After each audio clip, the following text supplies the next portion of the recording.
Media friend Rohan से। रोहन और यामिनी मुंबई के दो यंग टैलेंटेड IITians थे। दोनों किसी कॉमन फ्रेंड के जरिए ट्विटर पर कनेक्ट हुए। धीरे धीरे ये वर्चुअल कनेक्शन पहले पर्सनल मैसेजेस, फिर दोस्ती और फाइनली एक स्ट्रॉन्ग लव रिलेशनशिप में बदल गया। हालांकि रोहन पहले से एंगेज था, बड़ी प्यारी फियांसे थी उसकी, मगर यामिनी का कुछ ऐसा जादू चला उस पर, सब भूल बैठा। दोनों ट्विटर के वर्चुअल वर्ल्ड से बाहर निकल हकीकत की दुनिया में मिलने लगे। हाथों में हाथ थामे जुहू बीच पर लॉन्ग रोमांटिक वॉक करते हुए एक दूसरे में डूबे हुए। और एक शाम जब जुहू बीच पर डूबता सूरज धरती को चूम विदा ले रहा था, रेत पर बैठी यामिनी ने रोहन के कंधे पर सिर रख धीमे से कहा, let's get married Rohan, I can't wait any more. What? अभी तो हमें साल भर भी नहीं हुआ है मिले हुए, थोड़ा रुकते हैं डियर। रोहन इस अनएक्सपेक्टेड प्रपोजल के लिए तैयार नहीं था। मुझे नहीं रुकना, यामिनी ने झल्लाते हुए रोहन का हाथ अपने कंधे से झटक दिया। इतनी जल्दी क्या है तुम्हें? मुझ पर भरोसा नहीं है क्या? ऐसी बात नहीं है Rohan, I just want my own family, my husband, my own kids. तुम तो जानते हो ना कितना इनकम्प्लीट, कितना लोनली फील करती हूं मैं। यामिनी की आंखें झलक पड़ी। रोहन ने उसके चेहरे को हथेलियों में थाम उसका माथा चूम लिया। वो यामिनी का दर्द समझता था। She was an adopted kid. उसके अडॉप्शन के 3 साल बाद उसे गोद लेने वाले पेरेंट्स को एक बेटा हुआ। हालांकि पेरेंट्स दोनों को बराबर प्यार करते थे, फिर भी यामिनी को एक खालीपन महसूस होता था, like she didn't belong to them. उसे उनका प्यार प्यार नहीं, दया और एम्पैथी लगता था। रोहन से मिलने के बाद यामिनी को पहली बार एहसास हुआ she can have her own family, own kids, her own little world. Rohan समझता था उसकी डेस्परेशन को, इसीलिए ना चाहते हुए भी उसकी बात मान ली। और फाइनली दोनों ने अगले महीने मॉनसून में आ रहे वेडिंग सीजन में शादी कर ली। यामिनी को अपना घर मिल गया था, मगर फिर भी उसका अधूरापन दूर नहीं हुआ था। शादी के बाद रोहन यामिनी के साथ लाइफ एंजॉय करना चाहता था, दुनिया घूमना चाहता था, मगर वो तो शादी के पहले दिन से ही जिद पकड़कर बैठ गई। I want my own baby as soon as possible. Rohan समझा समझा कर थक गया। अभी तो शादी हुई है, कुछ वक्त हमें अकेले साथ बिताना चाहिए, बस एक दूसरे के साथ। बेबी नेक्स्ट ईयर प्लान कर लेंगे। मगर उसके सिर पर तो जैसे कोई भूत सवार था। वो कुछ सुनने को तैयार नहीं थी, यहां तक कि इसके लिए अपनी जॉब छोड़कर घर बैठ गई थी। कभी कभी यामिनी के इस पागलपन को देखकर रोहन डर जाता। उसके मन में सवाल उठते, is she mature enough to take care of a newborn? क्या वो हमारे बच्चे को हेल्थी बैलेंस्ड केयर दे पाएगी? यामिनी की जिद देख रोहन ने एक बार फिर सरेंडर कर दिया। अपने अरमानों का, अपनी डिजायर्स का गला घोंट दिया। वो बस यामिनी को खुश देखना चाहता था। मगर जो हम चाहते हैं, जरूरी तो नहीं किस्मत भी वही चाहती हो। बहुत कोशिशों के बाद भी यामिनी कंसीव करने में नाकाम रही। 8 महीने गुजर गए थे। सारे मेडिकल ट्रीटमेंट अप्लाई किए जा चुके थे, योगा, मेडिटेशन, डाइट, सप्लीमेंट्स, सब कुछ, मगर कोई रिजल्ट नहीं मिला। डॉक्टर बोल चुके थे यामिनी के रिप्रोडक्टिव सिस्टम में कुछ कॉम्प्लिकेशंस हैं, वो मां नहीं बन सकती।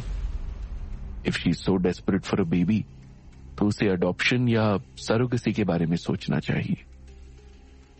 मगर यामिनी को तो अपनी कोख से जन्मा बच्चा ही चाहिए था।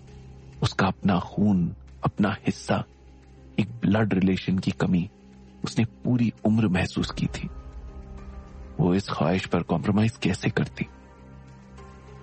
पहले मंदिरों मजारों पर मन्नतें मांगी, चढ़ावे चढ़ाए, और फिर यामिनी ने वही किया जो उसके जैसे बहुत से डेस्परेट लोग करते हैं, अपनी किस्मत जबरन अपनी मुट्ठी में करने की कोशिश।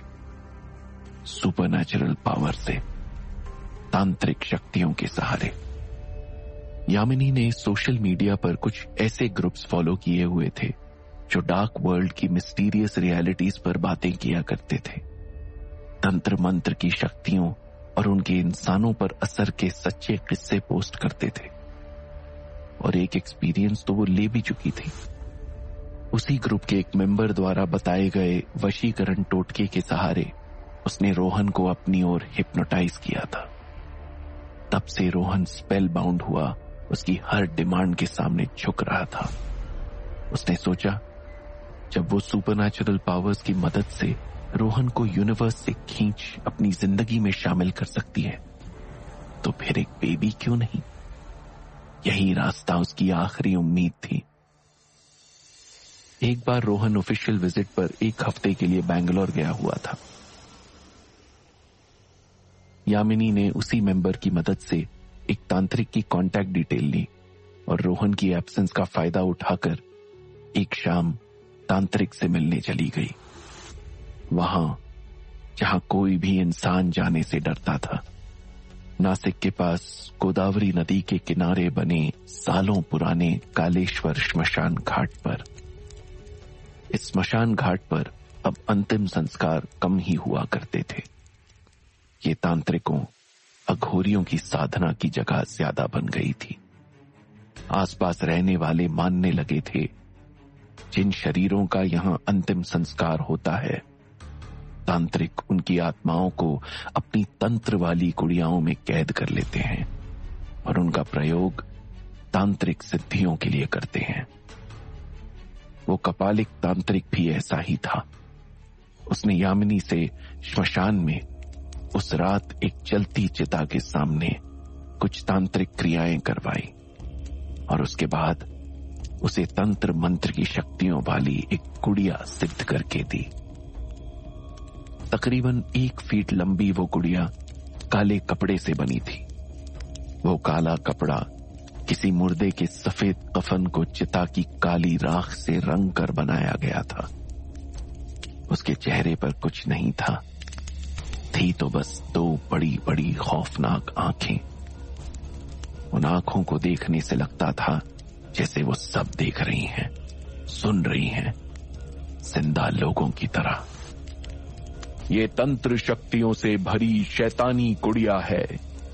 अपनी शक्तियों से ये तुम्हारी गर्भ धारण में मदद करेगी और उसकी रक्षा भी करेगी। आज से इसे हर समय अपने साथ ही रखना। जब तक बच्चा कोख से बाहर नहीं आ जाए तब तक। उसके बाद मुझे वापस लौटा देना। एक बात और, इसे कभी बेजान समझकर इसका निरादर मत करना।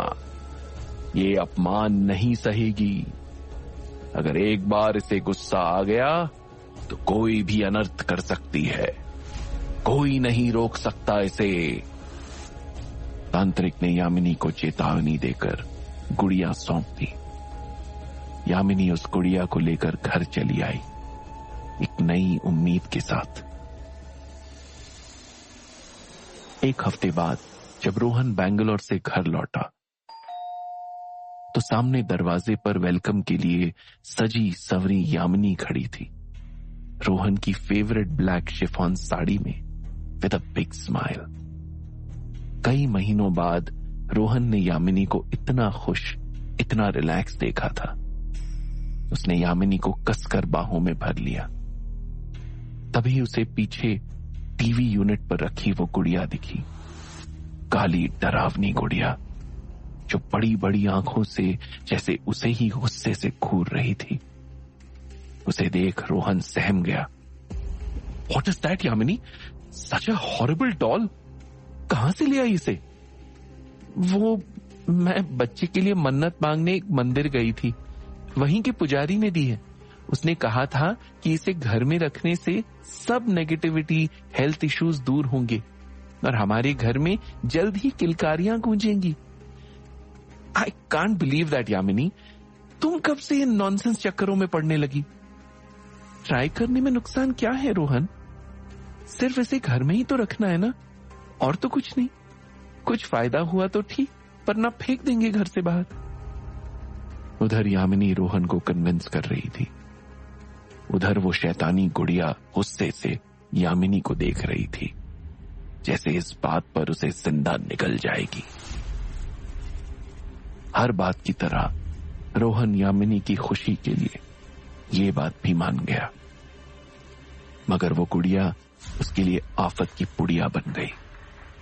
रोहन को तब बड़ा गुस्सा आता जब यामिनी बेडरूम में भी उसे अपने साथ रखती, तब भी जब वे दोनों इंटीमेट होते।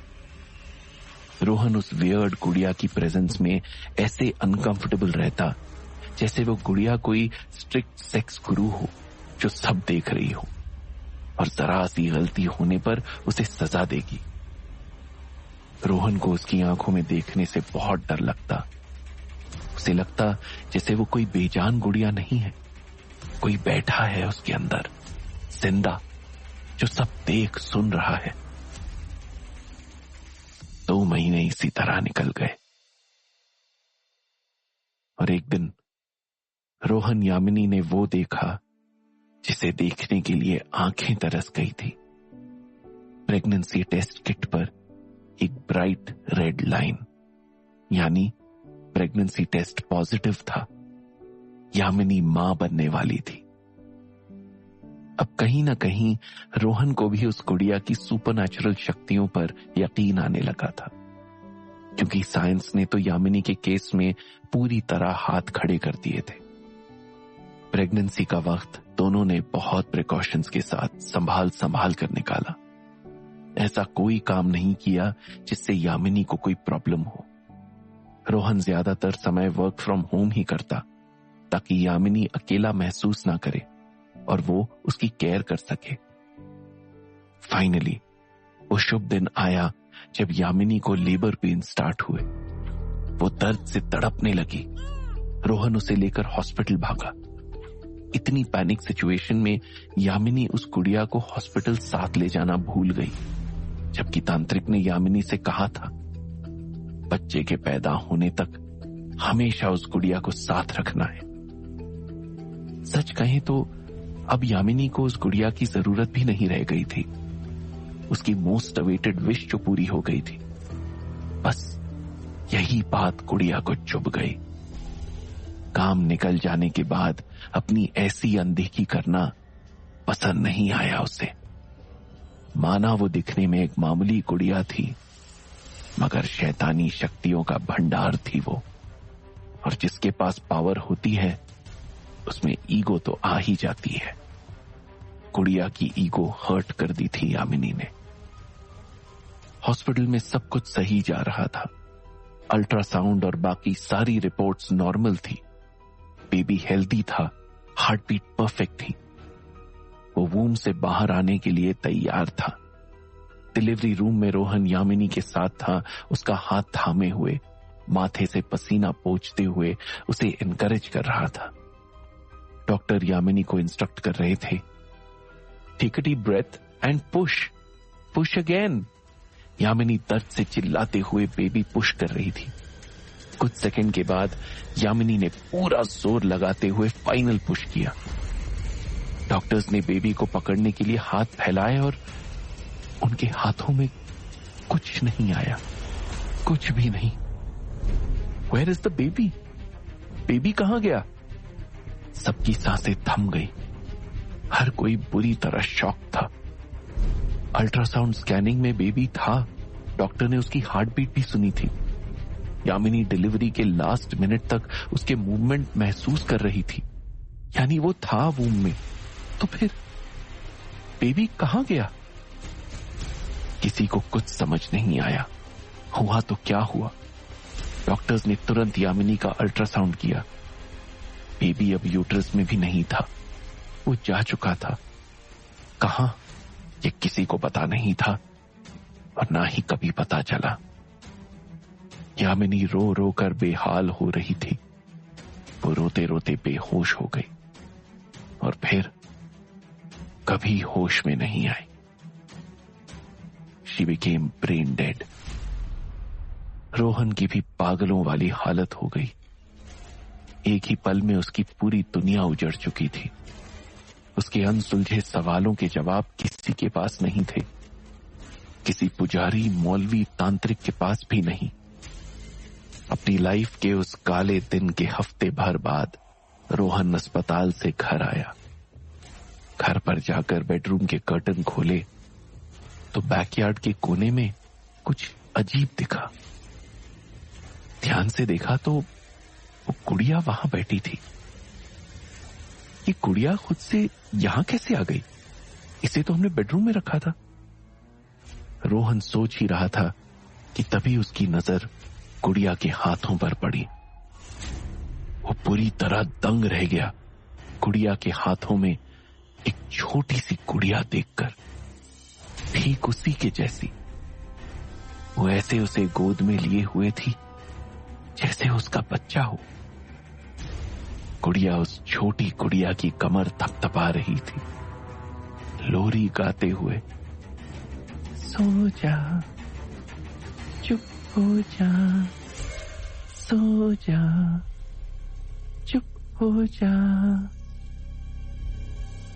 उस दिन के बाद रोहन कभी सोशल मीडिया पर कनेक्ट नहीं हुआ, इसीलिए उससे कनेक्शन छूट गया। लेकिन कुछ दिनों बाद एक कॉमन फ्रेंड से पता चला रोहन का किसी मेंटल असाइलम में इलाज चल रहा है। वो सारा वक्त यही गुनगुनाता रहता है, सो जा, चुप हो जा, सो जा, चुप हो जा।